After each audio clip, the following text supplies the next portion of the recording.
nintzen, eta, populazio hori edo retiru aprobetxatu dut, orain azken 10 urtetan egindako ipuinekin liburuska bateratzeko. Orduan, hori da, ipuinean, 11 ipuine osatzen dute, 11 ipuine osatzen dute liburua, eta pixka bat datan enti dago. Baina gehiena dakae puntu eman bat, eta da, mordo bat egintzat, protagonistaren izena eta ipuinaren izenburua berdina dela.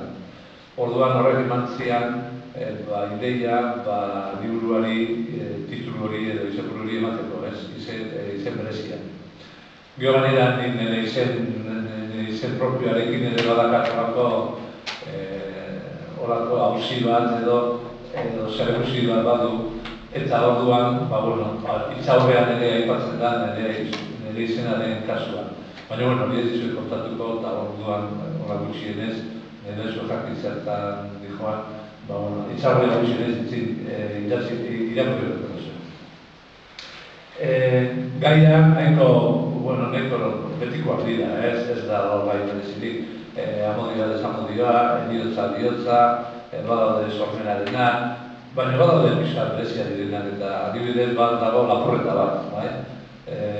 Beti neukat buruan horako oendala 20 urte ikusi nuen komiki bat, nire gogoratzen ez komiki izan, eta hagun geritu zitzaidan barroa sartu eta detaile bat, eta detaile horrekin beti edukin duen buruan horrelako ipuin bat egitea, eta ipuin hori lapurreta